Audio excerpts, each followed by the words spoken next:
check it out.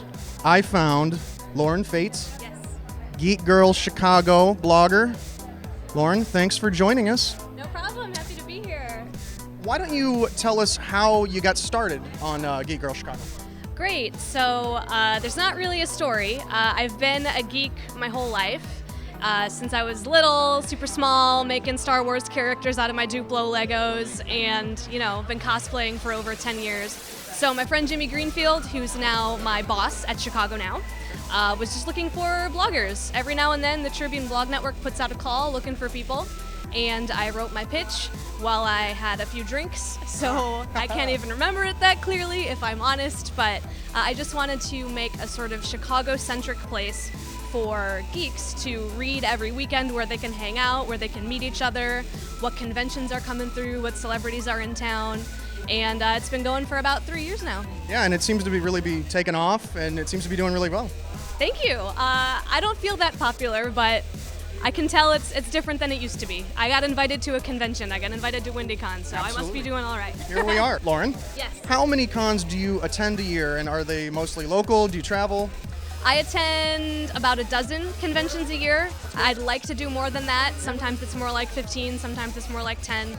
They're all local, so things like Sci-Fi here at WindyCon, DuckCon. I know Fantasticon just started in Milwaukee. I didn't get to get up there. Of the big ones, C2E2. The only one I do that's not local is DragonCon. I go to DragonCon in Atlanta every year. I don't actually go there for work, though. I go there for fun. You dress up at that one? Well, I dress up at all of them. But I got engaged last DragonCon in a costume at the aquarium. So DragonCon has a really nice place in my heart. But Congratulations. Thank you. Most of them are local, though. Okay, yeah, great. That's kind of the same thing we do with the con men. We tend to stay local. Not that we wouldn't travel, but Hint, hint. hint, hint. But so far, yeah, we're kind of a Midwest organization. So describe to me the feeling you get when you come to a convention. So I would actually say that's changed over the years. So my very first convention was Anime Central 2001. Wow, okay. And this was when I was in high school. I was very bullied. I didn't feel like I fit in. I didn't have many friends. And walking into a place like Anime Central all the way back in 2001 made me feel this really strong sense of belonging. These are the people that like what I like. This is the place where I can be myself, talk about what I want, dress how I want.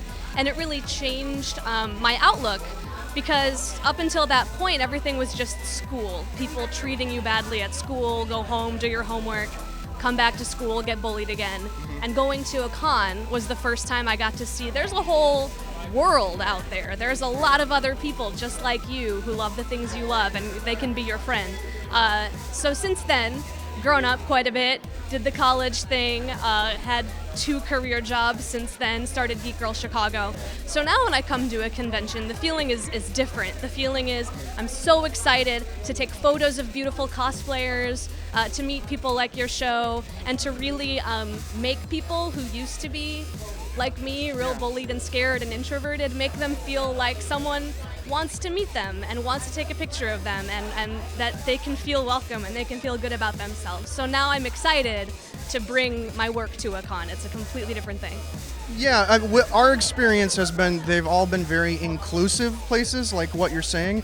And one thing that was maybe different between our forms of media is that for us, when we were starting, we've got cameras in people's faces. Yeah. So that can make people a little standoffish sometimes, and they want to make sure you're not going to be one of those people interviewing them where you're just going to take the worst reaction to something and make fun of them for it. So yeah, and there are creeps out there. There are absolutely. people who want to dupe you and want to trip you up, and it's not cool. It was very important for us in establishing this to have a sense of legitimacy and authenticity with the people we're talking to. So thankfully we're still around, so we must be doing something okay. You are an experienced cosplayer. You've been doing this for over 10 years. You're a vet. You're a veteran of cosplay. From a certain point of view, I don't think I'm that great, but yes, the years are there. The years are there. You got the years on your resume. So what was your first costume?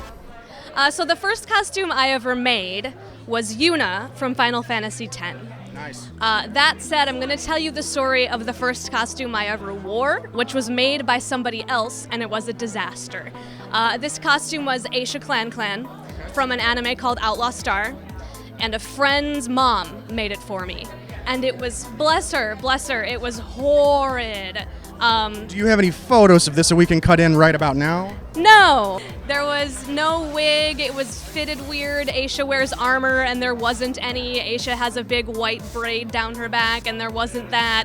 Just looked like I was walking around in a ill-fitted green dress, and so I felt really like. I think my perfectionist nature was born when someone shoved me in that costume. So since then, I've been. Get the wig, get the props, pick the right fabric, do it right, because I felt so like wrong in my skin in that costume. So Yuna from Final Fantasy X was the first costume I made for myself. It was the first video game I played on PlayStation 2. I really kind of related to her sense of duty. My hair at the time kind of looked like hers. And I wanted the opportunity to, paint those beautiful flowers on that skirt and make her lovely summoning staff. And so that was my first one.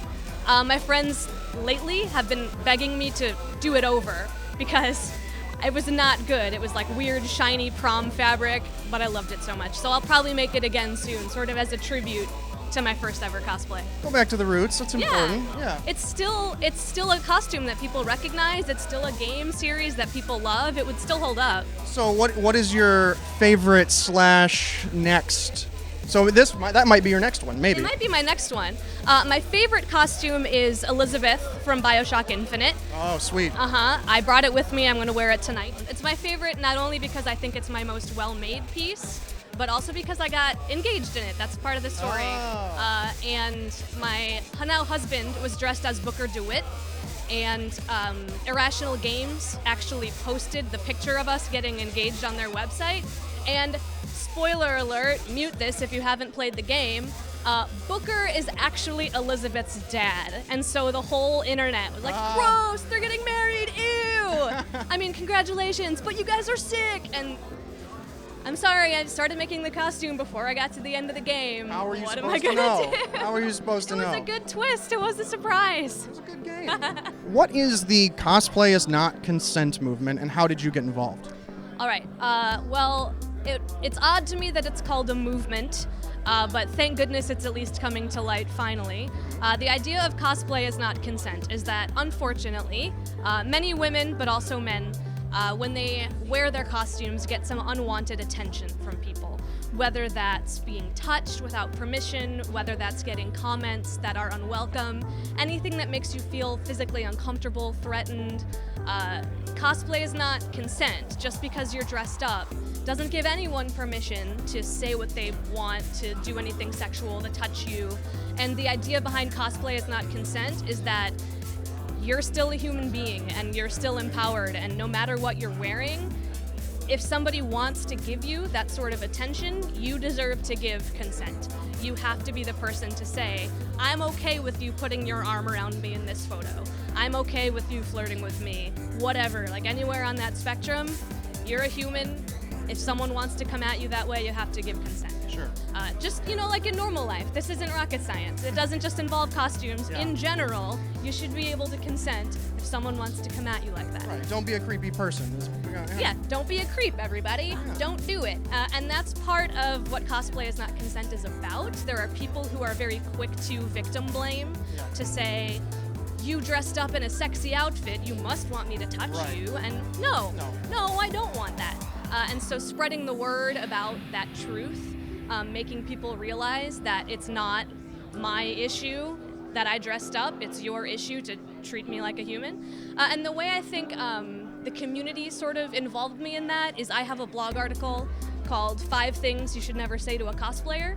And a lot of it is etiquette, about how you give a compliment, but the final one is about consent. It's always ask. If you want a photo, ask. If you want to see their prop, ask. And so that post, I'd say once a year, kind of goes viral again. Yeah. It just makes the loop and comes back through the community. It's kind of a things you hear, and then like, here's what is said, and here's maybe how you should say it. From what It's here's a better way to say the things you want to say, because a lot of people do have good intentions, and it's kind of a lesson in, if you want to go up to a cosplayer, get their photo, tell them how great they look today. Here's a better way to do it, so they don't feel threatened. So they feel comfortable and feel great, and you actually treat them how they deserve. And you, like you said, it's not rocket science. No, just treat others the way you'd like to be treated, and maybe even a little better. Yeah, there you go, golden rule. Okay, we're gonna end with the big question. Yeah. In all of fandom, in all the world, if you could meet someone, who would it be and why? I think this is a pretty common answer. My answer is Joss Whedon. Joss Whedon, everything from Buffy the Vampire Slayer, Firefly, Serenity, all the way up to the recent stuff, Cabin in the Woods, The Avengers. I think he's just so funny, so smart, so brilliant, really gives viewers credit and really trusts his viewers to be intellectual, to get the jokes without too much help. And he's very cutting edge. I wish he weren't cutting edge. I wish more people were open about female characters, but he writes really dynamic, interesting female characters. I love, particularly in Serenity, you've got River Tam, you've got Inara, and I would just love to talk to him more about not only his work, but maybe his future work. What female superheroes are we going to see soon? Yeah. And I would just want to thank him. I'd want to thank him for making so many great nerdy memories, making some of my favorite shows and movies. Just such a fantastic body of work. It would be an honor. So, Joss Whedon, someday. Joss, I'm giving you a hug. if you somehow come across this, give her a call. Come on. So, yeah, and I think for my money, I mean, something that Joss does is he really, we're speaking about authenticity and legitimacy earlier, I mean, he really is an authentically and just a genuine person who really listens to the fans, and I think really, really has them in mind when he's trying to do the things that he does. And so I appreciate it. I think that's a great answer. I'd probably want to meet him too, Joss. Maybe. So. Just both of us. We'll come over. Yeah, we will. We'll make some grilled cheese. Absolutely. We'll have a beer. Yeah, grilled cheese with Joss. So that'd be a fun evening. So anyway, well, thank you so much for joining us. I'm so glad we got to catch up with you and have this conversation. I had a lovely time. Well, thank you. So much. Thank you. All right, well, and we'll see you down the See road. you around the con.